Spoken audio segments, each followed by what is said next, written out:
It always fascinates me on Psalms and Proverbs. Everybody takes a different look on how they piece it together. There's a lot of interesting choices of how to piece it together. But they're all, just about all of them are a little bit different and nuanced. So anyway, so now we move into everybody's favorite two books of the Bible, Ecclesiastes and Song of Solomon, or Song of Songs. And we'll talk about Ecclesiastes first. Again, Towns Heinz will tell you that the author is Solomon, written somewhere between 970 and 950 BC. It's written for the young people of Judah. Key word is futility, and we'll see that several times as we go through. Word futility is also can mean worthless, can also mean wind or breath, and so that's really what the whole book is kind of centered on. Ecclesiastes 12:11 says, "The sayings of the wise are like goads given by one shepherd," and the video actually does a really good job of explaining the goads and how that works. It kind of points to the purpose of the book as well. So there's a lot of allusions to Solomon's wisdom and lifestyle. See it particularly in chapter 2. Verse 1, it identifies the person as the son of David, king in Jerusalem. So if we think about the son of David, king in Jerusalem, we immediately think of Solomon. The question that you run into is the person that writes it calls themselves Kohelet, which means one who gathers or assembles. And so the question is, if it's written by one who gathers or assembles, is it really written by Solomon, or is it written by someone who collects and accumulates the wisdom of Solomon and puts it together in the order that we have? And so that's one of the challenges of trying to identify who the book is.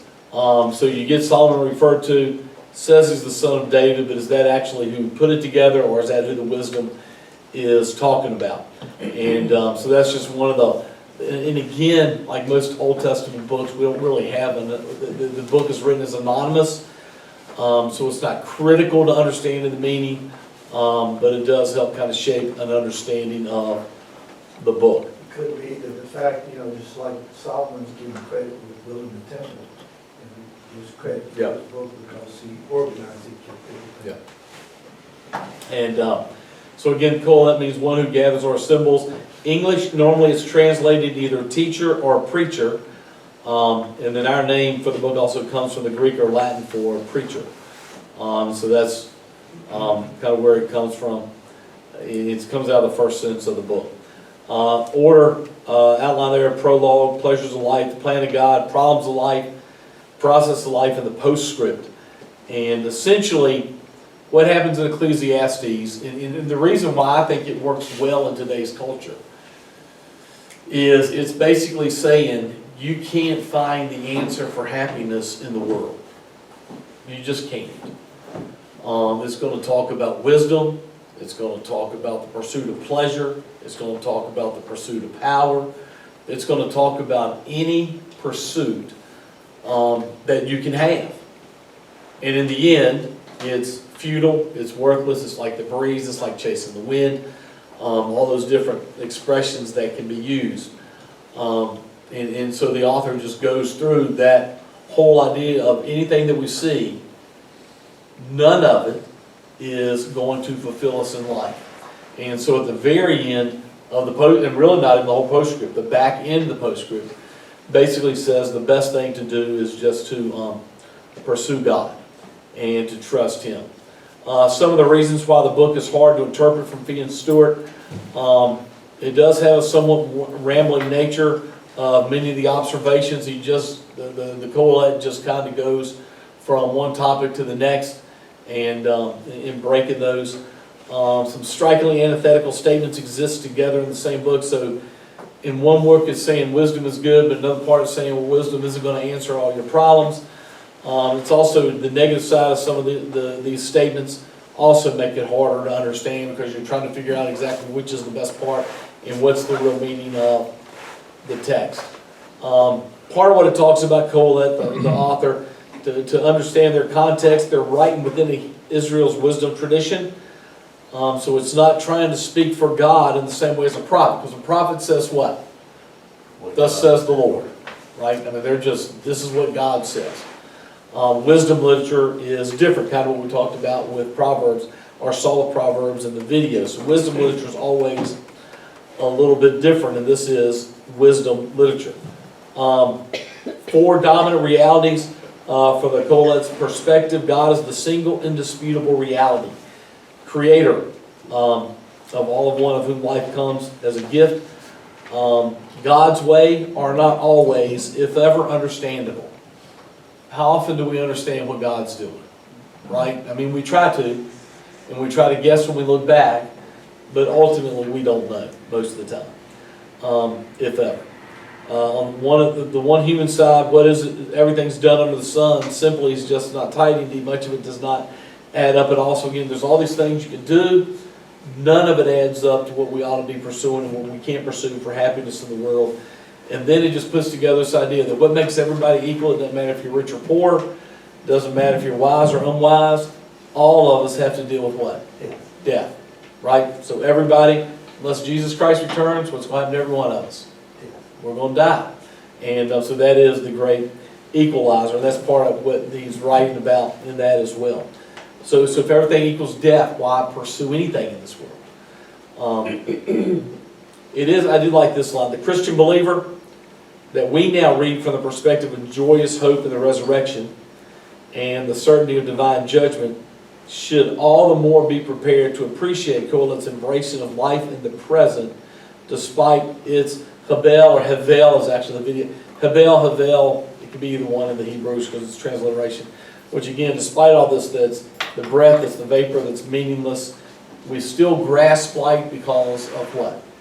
Not because of what life has to offer, but because of who God is and the opportunity to have a relationship with Him. And ultimately, that's where we put our focus, is not on the things of this world, but on the things of God. Curley and Phillips, same idea. Theme is vanity, vapor, breath, the purpose. True joy does not come from indulging in everything the world has to offer. It comes from recognizing that that it is God who provides all things, and it's He who gives meaning to life. And that's why the pursuit of the physical world doesn't last, and the happiness in the pursuit of the world doesn't last, because everything here is temporary. Somebody is going to win a championship Sunday night in women's basketball, Monday night in men's basketball, and all of them are going to say, this is the greatest moment of my life. Ask them what's going on Wednesday. Because all of a sudden, you got to go back to school, you got to deal, well, some of them might have to deal with school, for the most part, okay? But you got to deal with life, right? Because no matter how great a joy we have in any moment in life, you have the birth of a child. Now what you got to do? You got to raise it, right? Now, as grandparents, you get to watch it being raised, but it's still, it just never ends. So it's never anything here is going to last forever. And that's really what they're. So it's almost like it can be looked at as a very fatalistic book, like it just doesn't matter, and because everything is the vapor or breath or vanity, it doesn't mean anything. The other interesting part on the theological issues that Curley and Phillips mentioned is how is toil useless, or why is hard work bad? Because especially in Western culture, we're supposed to work hard, we're supposed to get up, supposed to do this. So how can that be bad? Well, the Colette's going to say you can work hard all you want to. What's going to happen? You're going to die. Materialistic? Yep. So if your work is all about the material stuff in the world, then when you die, you're not, the old saying, you're not taking it with you. And so again, that's why Ecclesiastes is a very interesting book, because it can be looked at as very fatalistic and can be a challenge. But again, I think it's really good for modern society because it points out all the things that we look for in society to fill us are never going to satisfy us. And it even talks about Ecclesiastes, there's nothing new under the sun. There's nothing that you can pursue now. You can pursue it in different ways, but there's nothing you can pursue now that they couldn't pursue then. And there's nothing that you can pursue 2,000 years ago than you can pursue now. Might do it in a different way, but it's still the same pursuits. And it gets down to the last few. It's either pleasure, power, wisdom. There's just a few subsets of things that you can pursue, and ultimately none of those are going to satisfy. So with that great uplifting introduction, if you go to the end of Ecclesiastes, it really does have a really abrupt. In fact, the video even says it doesn't really end, or doesn't really have a conclusion to it. It's the way they word it's interesting, but when you get to the very, it's like he's just going on and on and on and on, and then you get to the very end. My Bible doesn't want me to separate those pages.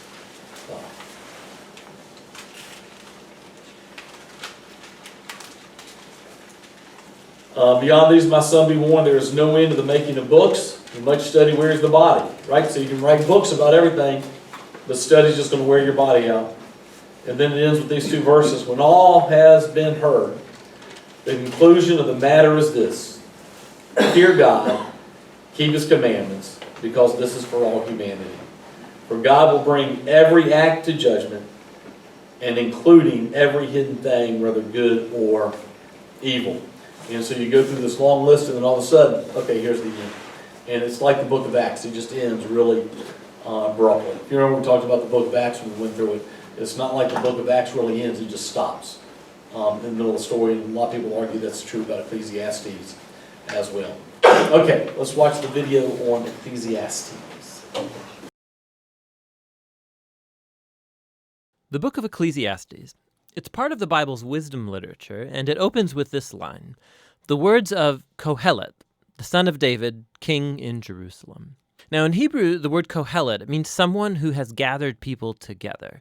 And in this case, it's to learn, so it's often translated in English as teacher. And the teacher is said to be a son or a descendant of King David. And so there are different views about who this figure might have been. Many think that it refers to King Solomon, others to maybe one of the later kings of David's line, and still others think that it's actually a later Israelite teacher who has adopted a Solomon-like persona as a teaching aid. Whichever of these views is correct, the key thing is to recognize that the teacher is a character in the book and is different than the author of the book, who remains anonymous. So we do hear the teacher's voice for most of the book, but it's actually a different voice, the author, who introduces us to the teacher in the first sentence and then at the end concludes the book by summarizing and evaluating everything the teacher just said.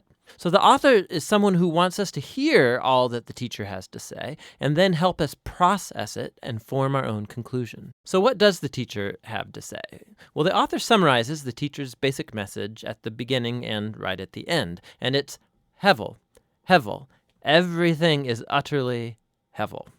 Now, most English Bibles translate this word Hevel as meaningless, but that doesn't quite capture the heart of the idea. In Hebrew, Hevel literally means vapor or smoke, and the teacher uses this word 38 times in the book as a metaphor to describe how life is, first of all, temporary or fleeting, like a wisp of smoke. But secondly, also how life is an enigma or a paradox.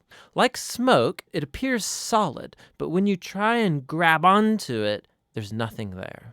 So there's so much beauty or goodness in the world, but just when you're enjoying it, tragedy strikes and it all seems to blow away. Or we all have a strong sense of justice, but all the time bad things happen to good people. So life is constantly, it's unpredictable, it's unstable, or in the teacher's words, like chasing after the wind.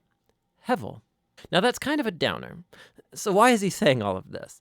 The author's basic goal is to target all of the ways that we try to build meaning and purpose in our lives apart from God. And he lets the teacher deconstruct these. So the author thinks we spend most of our time investing energy and emotion in things that ultimately have no lasting meaning or significance.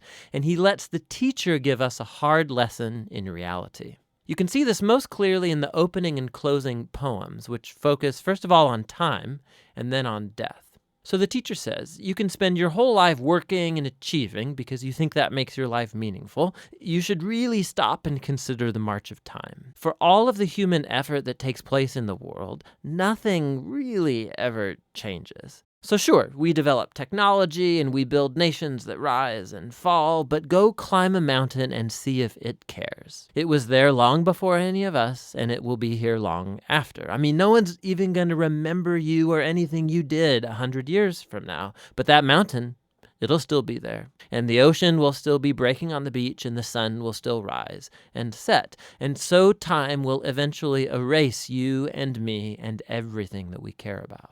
And if that's not disheartening enough, the teacher also can't stop talking about death all the way through the book, but especially in this poem near the end. He says, death is the great equalizer, and it renders meaningless most of our daily activities. It devours the wise and the fool, the rich and the poor, no matter who you are, what you've done, good or bad, we're all going to die, and it's inescapable. So with these two ideas in hand, the teacher goes on to consider all the activities and false hopes that we invest our lives in to find meaning and significance, like wealth or career or social status or pleasure. So you think working hard is going to make life worth it? Think about the stress and the toll that takes on you, all the anxiety and the sleepless nights. And by the time you actually earn some wealth, you're going to be too old to enjoy it anyway. And then by the time that you have to pass it on to someone, they may not even be someone who cares about anything that you did. Or maybe you think pleasure is going to make life worth it for you. Go for it. Live for your vacations, live for the weekend party. Monday always comes. Hevel, hevel. Everything is utterly hevel. So what does the teacher advocate then? That we become pure hedonists or relativists? Well, no, that would be hevel too. The teacher acknowledges the ideas from Proverbs that living by wisdom and the fear of the Lord, that these have real advantages. On the whole, life will probably go better for you. See, but the problem is that even living by wisdom and the fear of the Lord, they're hevel too, because they don't guarantee a good life. Good people die tragically, and horrible people live long and prosper. There's just too many exceptions. And so even wisdom is hevel. Again, not meaningless, but an enigma.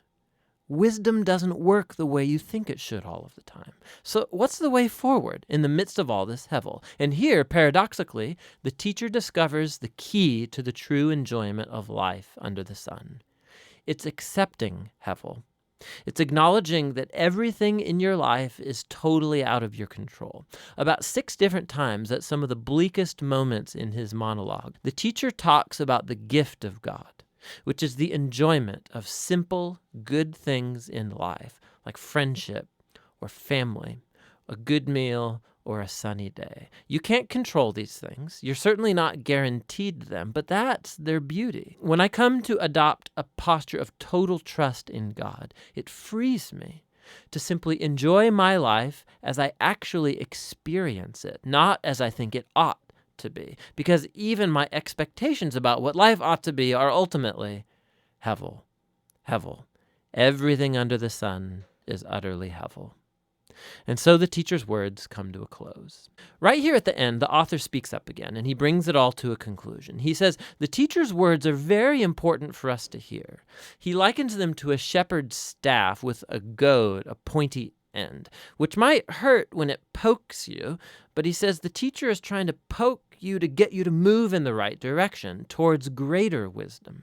The author then warns us that you can actually take the teacher's words too far, and you could spend your whole life buried in books trying to answer life's existential puzzles. Don't try, he says. You'll never get there. And so instead, the author offers his own conclusion, and it's this: fear God and keep his commandments. This is the whole duty of humans, for God will bring every deed into judgment, every hidden thing, whether good or evil. And so the author thinks it's good to let the teacher challenge your false hopes and remind you that time and death make most of life completely out of your control. But what gives life true meaning is the hope of God's judgment. The hope that one day God will clear away all of the hevel and bring true justice to our world. And it's that hope that should fuel a life of honesty and integrity before God, despite the fact that I remain puzzled by most of life's mysteries. And that's the wisdom of the book of Ecclesiastes.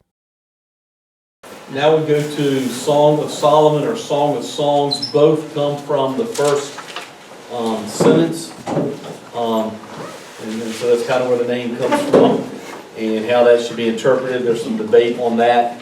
If we look at the key things, traditionally, the authorship of the book has been attributed to Solomon. We'll see some arguments against that, but a lot of times that's where it's attributed. So it'll be 970 to 950. Recipients, the young people of Judah. Key word is love. Song of Songs 2:7. Young women of Jerusalem, do not stir up or awaken love until the appropriate time.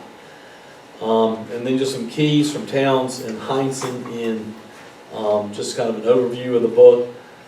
Song of Songs teaches that love, romance, sex, and marriage were created by God to be enjoyed within marriage between a man and a woman. The title literally can be translated, so if you actually look at the words, and this is where you kind of get the Song of Solomon, the greatest Song of Solomon can literally be the translation, or it can be called the greatest song, and that's why it's the Song of Songs. And again, that all comes from the first verse, so that's why sometimes you see the Song of Songs, sometimes you see the Song of Solomon for the title. Historically, most people have interpreted this as an allegory. That's pictures of Christ's love for His bride, the church, and that's the way it should be. That was considered to be the way it should be interpreted. Other people interpret the book literally. It is only natural that the Bible would contain an expression of one of life's strongest human emotions, that is, marital love. While the topic of love between a man and a woman may seem too secular for the inspired canon, God, quote, created them male and female, unquote, so it would seem fitting for Him to inspire a song that deals with the power of love between the sexes. Some of the issues for today that Towns and Heinsohn point out, the poetic imagery of the ancient Near Eastern culture seems strange to modern day readers. The lovers speak of spices and perfumes, compare each other to agricultural elements that seem less than flattering to the modern ear, but nevertheless communicate a level of attraction, a range of emotions that demonstrate the full force and potential of erotic love. So again, 2,000 years from now, somebody won't understand our expression any better than we understand expressions from a long time ago. So we read it and just think it's kind of a lot of it and think it's kind of weird.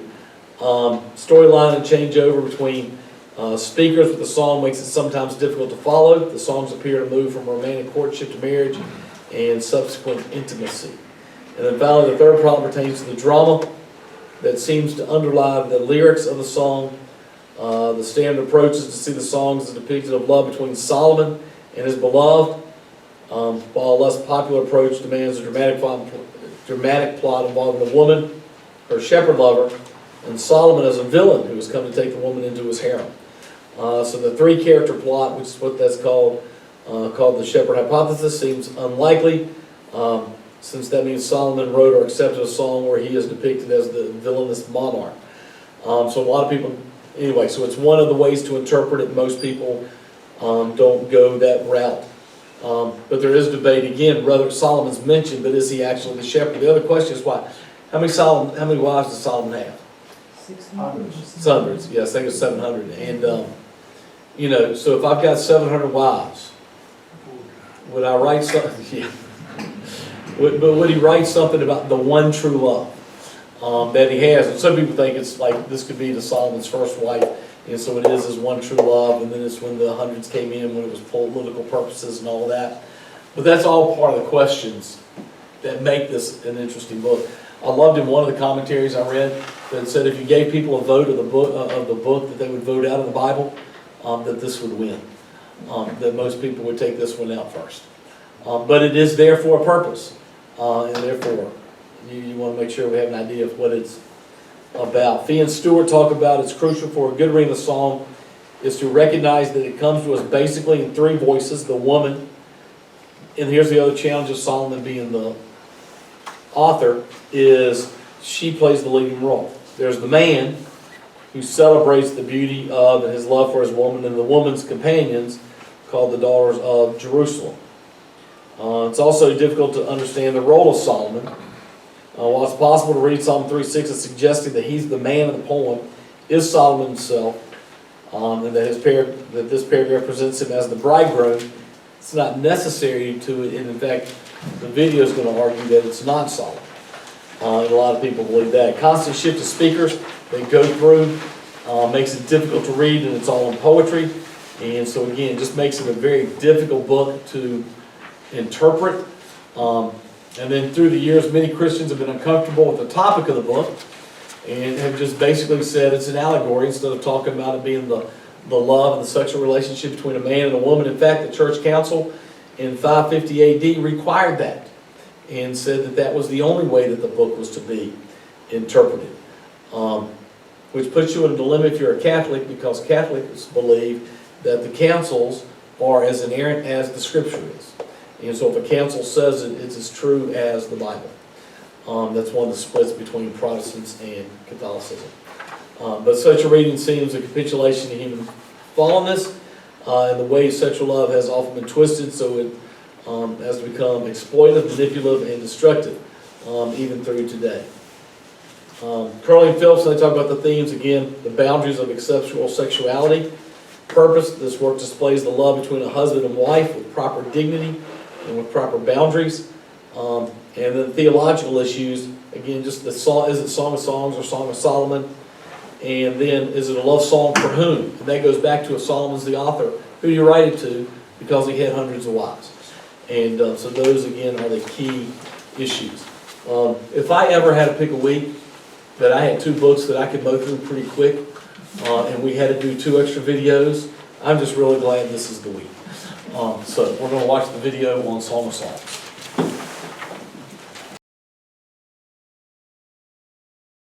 The Song of Songs. It's a well-known but not so well understood book of the Bible. It's 8 chapters of love poetry.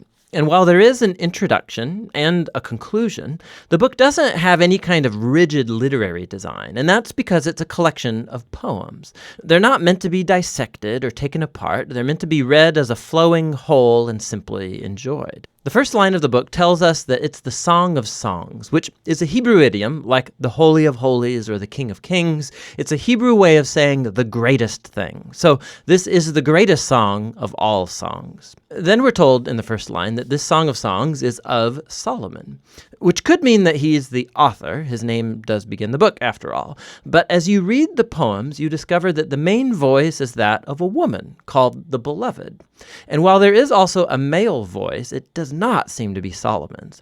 Solomon is mentioned a couple times in the poems, but he's never a speaker. And you do have to admit, Solomon is a very odd candidate as the author of this book, given the fact that he had 700 wives. For the lovers in the Song of Songs, they are the only ones in the world for each other. So the of Solomon likely means in the wisdom tradition of Solomon. He was known for his wisdom, his poetry, his love of learning about every part of life. And Solomon became the father of wisdom literature in Israel. And so his legacy is here carried on through a collection of love poems that explores the human experience of love and sexual desire. The opening poem introduces us to the basic theme of this book. We hear the voice of the young woman who delights in her man, a shepherd. Now, she's not married to him yet, but it becomes clear that they're engaged and they cannot wait to be together. From the introduction, the poems flow back and forth from the woman's voice to the man's, shifting from scene to scene without any kind of clear linear sequence or storyline. The poems move in these symphonic cycles, and key images and ideas get repeated and developed. So, one of the basic themes uniting the poems is the intense desire that this couple has for each other, expressed through their constant seeking and finding. So, after the opening poem, they're separated but on the hunt for one another. So the woman calls out, or she'll wake up from a dream or go looking for her lover, and more than once they'll find each other, they'll embrace, and then right when things start to get a bit racy, the scene will suddenly end, and a new one will start. They're separated, looking for each other, and on it goes. Another repeated theme is the joy of the couple's physical attraction for one another. So multiple times they'll pause and describe each other with these elaborate metaphors. And here it's very helpful to know that these images and metaphors in Hebrew poetry are not primarily visual. If you try and paint a picture of these people based on the metaphors, you will end up with something that looks very, very strange. What you're supposed to do is reflect on the meaning of these images as they relate to the man and the woman.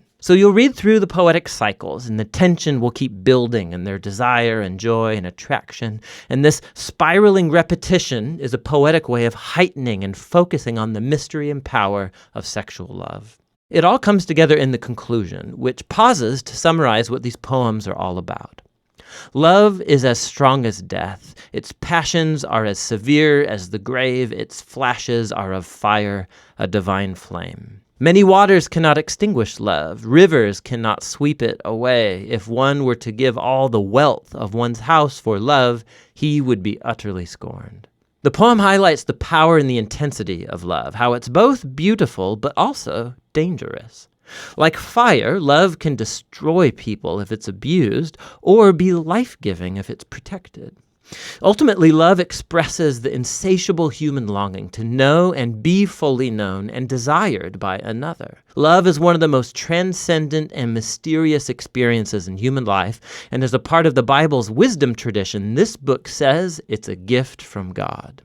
After this, there's an odd poem about Solomon trying to do what the previous poem just said was impossible, to buy love. The woman rejects Solomon's offer, and then the book concludes with the man and the woman. They're separate once more on the hunt for each other.